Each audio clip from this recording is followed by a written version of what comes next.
ईद उल फितर से पहले ईद एडवांस के गवर्नमेंट नोटिफिकेशन के बाद और ओजट्टी आज बैंक में आ गई।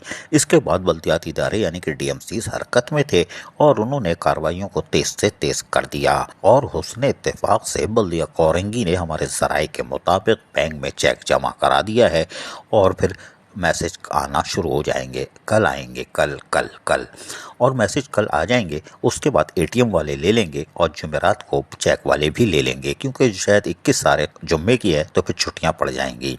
तो चेक वाले जुमेरात को अपने पकाए जात यानी तनख्वाह ईद एडवांस ले लेंगे। और हम मना कर रहे हैं, मत लेना, वरना 5 मई के बाद से लेके 10 जून तक जो तुम्हारी शक्लें होंगी वो मैं खुद दिखाऊंगा, इसलिए कि तरस नहीं खाऊंगा। क्योंकि पैसे तुम निकलवा लोगे और फिर 1.5 महीने तक इंतज़ार करोगे, तुम्हारे बस की बात नहीं है, और फिर हाथ मलते रहोगे। ये पैसे बचाना और 2-3 तारीख को मई को निकालना, अभी मशवरा दे रहा हूँ। खैर कोई बात नहीं, बल्दिया कोरंगी हो या दीगर डीएमसी वहाँ मुलाजमीन का यही हाल है। सब तांत लगाए बैठे हैं कि बैंक में तनख्वाह गिरे और वो निकालें। पता नहीं, ऐसा लग रहा है सिंध बैंक गर्क हो रहा है या बंद हो रहा है, पैसे डूब जाएंगे। अब भाई कहीं नहीं जा रहा सिंध बैंक, लेकिन खैर कोई बात नहीं। बल्दिया केमाड़ी में भी तनख्वाहों को फाइनलाइज कर लिया गया है, जबकि बल्दिया और वो कोशिश कर रहे हैं कि ये तनख्वाहें उनकी कल से शुरू हो जाएं और जुमेरात को वो भी फारिग हो जाएं। और इस बात के कवी इम्कान हैं कि आज शाम को मैसेज आ गए हो। जी हाँ, रात तक, क्योंकि खबर है आप 10 साढ़े 10 बजे देखोगे तो हो सकता है मैसेज आना शुरू हो गए हो बल्दिया केमाड़ी के। बल्दिया गरबी में भी सूरत हाल इत्मीनान बख्श है और वो भी अपने होमवर्क मुकम्मल किए हुए हैं और इम्कानात इसी बात के हैं कि जुमेरात की शाम तक वो भी फारिग हो जाएंगे और उनके अफसरान और मुलाजमीन ईद एडवांस की तनख्वाह ले लेंगे। इस बात के कवी इम्कानात मौजूद हैं। ताहम हमने रब्ता करने की कोशिश की, रब्ता नहीं हो सका, कोई बात नहीं, नल्लाह मा साबिरीन। लेकिन बल्दिया बस्ती, जी हाँ, वहाँ मस्ती हो रही है और मस्ती शानदार हो रही है। यानी 31 करोड़ ओजट्टी बढ़ने के बाद तो कट के जो अब थोड़ी सी आई है कि इलेक्ट्रिक कट के, लेकिन 30 करोड़ फिर भी तो कई लाख रुपए आए। लेकिन सुना है कि ईद एडवांस की तनख्वाह नहीं हो पा रही। पता नहीं हाथ पैर फूले हुए हैं या हेलीकॉप्टर उतारने के चक्कर में हो। इसको तो हम गहरी नज़र रखे हुए हैं। ऐसा ना हो मस्ती कर लो, कोई हेलीकॉप्टर उतर जाए, बहुत ध्यान रखना। कोई प्रमोशन भी नहीं होना चाहिए, तुम्हारा पैरोल हमारी नज़र में है। ज़रा सा है कि पैकी की तो समझ लो FIA घुसी। रहे नाम अल्लाह का। अकाउंट ऑफिसर लग रहा है कि मजीद काला करके आया सर, कोई बात नहीं। लेकिन हमारी नज़र बल्दिया मस्ती में है कि ईद एडवांस की तनख्वाह होती है कि नहीं होती, इतना माल रखने के बावजूद। बहरहाल वहाँ से शिकायतें आ रही हैं कि तनख्वाह के इम्कानात नहीं है। जी हाँ, ऐसी कोई इतला आ रही है कि शायद तनख्वाह ईद एडवांस शायद ना हो सके या ताख़ीर का शिकार हो जाए। अल्लाह आलम, बिस्सवाब हो जाती है तो बहुत अच्छा है, नहीं होती तो और ही अच्छा है, या नहीं सब खा जाएंगे, कोई बात नहीं। लेकिन इसी तरह बल्दिया शर्की बल्दिया जनूबी का नाम तो वजू लेके करना पड़ता है, इसलिए उनका नाम मैं लेता ही नहीं, ऐसी की तैसी बजाय। लेकिन वहाँ से खबरें बड़ी भयानक आ रही हैं। जी हाँ, बड़ी भयानक आ रही हैं, चाहे वो हेलीकॉप्टर हो या F-16 हो। लेकिन हम आपको आने वाले दिन में बताएंगे। बल्दिया मलिर चलते हैं, बहुत दूर है। यहाँ पर अक्सर धुआंधार आए हाय काहे काहे होती है, लेकिन आजकल खामोशी है। शायद सेटिंग हो गई है यूनियन की, कोई बात नहीं मुजफ्फर, लेकिन ऐसी की तैसी।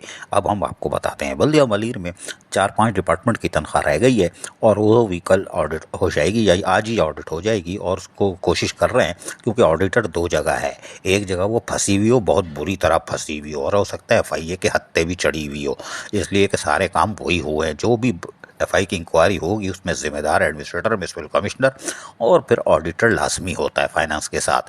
लेकिन अब देखते हैं क्या होता है। लेकिन बहरहाल वो ऑडिटर 2 जगह पर हैं और बल्दिया मलिर भी आते हैं और वो फिर ऑडिट कर देंगे। 5 बिल अगर ऑडिट हो जाते हैं तो कल इम्कानात हैं कि वो भी चेक जमा करा देंगे और शाम को मैसेज आ जाएंगे। चेक वाले यानी कि चेक वाले तो जुमेरात को और ATM वाले तो रात को ही फारिग कर देंगे, मशीनें खाली कर देंगे। क्योंकि हमें पता है कि बल्दिया मलिर में भी लोग बेचैन हैं, ऐसे तड़प रहे हैं मचलने के। पहली दफ़ा नोट देखेंगे, पैसे आ रहे हैं, पैसे पैसे, हलो पैसे।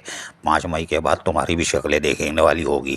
खैर कोई बात नहीं, 10 जून को तनख्वाह आएगी, ख्याल रखना। फिर बोल रहा हूँ, सूखे हुए बैगन और सूखे हुए पपीजे की तरह हो गए जो ठेले पे 3 दिन से पड़ा हुआ है, कोई नहीं खरीद रहा। ऐसी शक्लें लेके घूम रहोगे, मत निकालना 2-3 मई को निकालना तनख्वाह।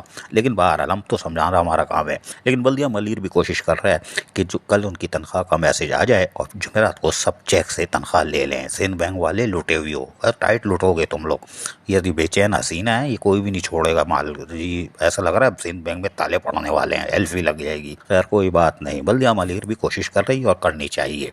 सिंध गवर्नमेंट के नोटिफिकेशन के मुताबिक करना चाहिए। लेकिन सिंध हुकूमत के महकमा फाइनेंस को सोचना चाहिए कि ये चांद रात को तनख्वाह क्यों होती है। ओजट्टी हफ्ता इतवार का दिन नापने के बाद 4 दिन पहले दिया करो भाई। ये पॉजिटिव पीर को अकाउंट में आनी चाहिए, ये पिछले जुम्मे को अकाउंट में आनी चाहिए थी। ये फाइनेंस डिपार्टमेंट की जिम्मेदारी है कि कैलकुलेशन करते हुए ख्याल रखें, तो ताकि इसी तरह हबड़ दबड़ ना हो। वरना इसके अंदर उतरते हैं हेलीकॉप्टर, इसके अंदर होते ऑडिटर देखता ही नहीं है, और फिर प्रमोशन, और फिर खजाने पे बोझ पड़ता है, और तुम्हारा जो फाइनेंस डिपार्टमेंट का ऑडिटर है वो गुम्बम सुम्बम रहता है। कोई बात नहीं। अजीज आरिफ, KBS बलियाती न्यूज़, कराची। ऐसी ही खूबसूरत वीडियोस फ्यूचर में हासिल करने के लिए रेड बटन पर क्लिक करके और बेल आइकॉन को प्रेस करके हम सबके सब्सक्राइबर बनना मत भूलिए।